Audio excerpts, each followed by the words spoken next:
Ibu kota Tanah Toraja berada di Makale. Secara geografis terletak di bagian utara Provinsi Sulawesi Selatan.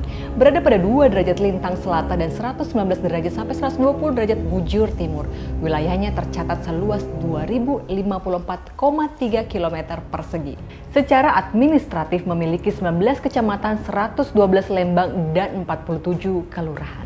Mayoritas penduduknya beragama Kristen. Hal ini dibuktikan dari banyaknya sarana peribadatan yang ada hampir di seluruh wilayah dan patung Yesus buntu burake dengan tinggi 52,5 meter sebagai salah satu ikon dari Tanah Toraja. Tanah Toraja menjadi ikon budaya dan pariwisata Sulawesi Selatan. Banyak wisatawan yang melirik Tanah Toraja dan dijadikan sebagai salah satu tujuan wisata terbaik dan dapat juga dijadikan sebagai tempat healing. Tahukah kamu ada sebuah kisah legenda menarik dari Tanah Toraja berjudul Lando Rundun? Ini dia ceritanya.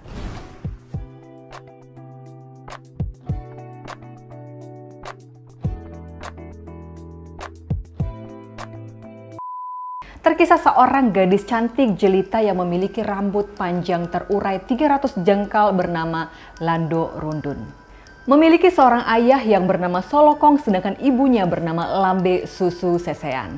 Ibunya memiliki payudara yang panjang yang merupakan asal muasal nama ibunya tersebut. Keunikan inilah yang mungkin menyebabkan Lando Rundun pada saat dilahirkan memiliki rambut terurai sangat panjang melilit tubuhnya sehingga mirip dengan batang pakis. Karena ketakutan, gelisah, dan bingung, kedua orang tuanya memanggil seorang tetua adat Aluk Todolo. Setelah ritual dilakukan, teriakan bayi pun terdengar di balik lilitan rambut tersebut dan tubuhnya kembali menjadi manusia. Lando Rundun dan kedua orang tuanya tinggal di desa pada lereng Gunung Sesean. Suatu hari ketika sedang mandi di sebuah sungai, ia menyisir rambutnya. Namun ternyata ada sehelai rambut yang tercabut dari kepalanya. Kemudian ia menggulung sehelai rambut tersebut pada sebuah sisir emas dan diletakkan pada sebuah batu. Akan tetapi tiba-tiba sisir tersebut terhempas hingga ke Salu Sa'dan dan sampai di tengah laut karena angin puting beliung begitu hebatnya. Saat sisir tersebut berada di tengah laut, Datuk Bendurana melihatnya dan segera ingin mengambilnya. Bendurana adalah raja dari kerajaan Bone dan ia sedang berlayar bersama dengan anak buahnya. Naasnya, orang pertama yang disuruh oleh Bendurana justru kembali dengan tangan hampa dan mengalami cacat. Orang kedua kehilangan salah satu kakinya serta orang ketiga mengalami bungkuk. Sementara itu orang keempat kehilangan telinganya. Nah, terakhir Bendurana yang turun tangan sendiri untuk mengambilnya. Ia teramat penasaran kenapa benda emas tersebut sulit sekali untuk didapatkan. Bahkan hingga mengakibatkan banyak orang mengalami kejadian yang tidak wajar. Ternyata saat Bendurana mencoba mengambil benda tersebut dengan bersusah payah, ia berhasil mendapatkannya dan merasa keheranan sambil bergumam, dari manakah rambut ini berasal? Tidak lama kemudian segerombolan burung terbang datang menghampiri Bendurana. Salah satunya mengatakan bahwa ia mengetahui dari mana asal benda tersebut sebab ia sendiri melihatnya. Lalu kawanan burung tersebut terbang mengikuti aliran sungai dan diikuti oleh Bendurana dari belakangnya. Setelah beberapa saat menyusuri sungai, berhentilah di sebuah daerah bernama Tanah Toraja. Tepatnya di sebuah daerah bernama Malango, Kecamatan Rantepao. Bendurana yang masih mengikuti sekawanan burung tersebut memutuskan untuk berbelok ke persimpangan Sungai Bulo. Namun ternyata burung tersebut menyeru dan memberitahu bahwa jalan yang dituju tidaklah sesuai pada tujuan. Lalu bagaimana? Apa yang dilakukan oleh Bendurana? Ternyata ia tidak habis akal.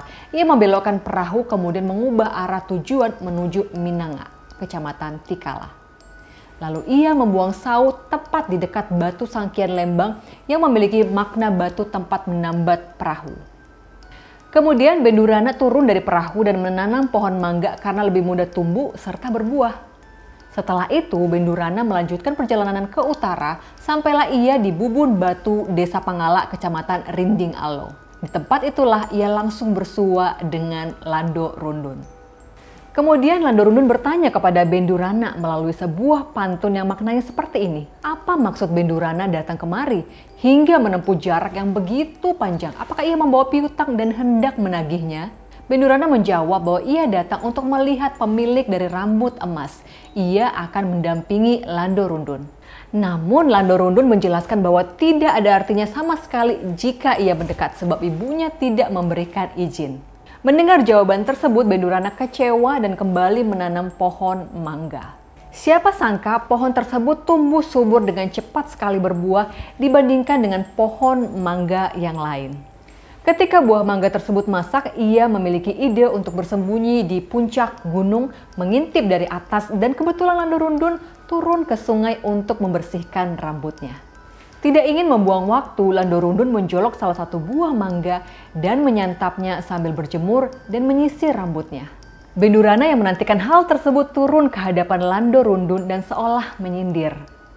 Siapakah gerangan yang memakan buah manggaku hingga jumlahnya berkurang?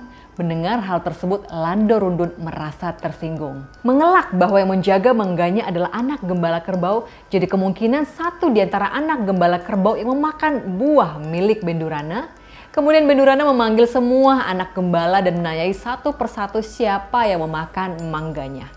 Tidak ada satupun yang mengaku telah memakan buah mangga milik Bendurana. Justru salah satu anak gembala mengatakan bahwa Lando Rundun yang telah memakan buah mangga tersebut.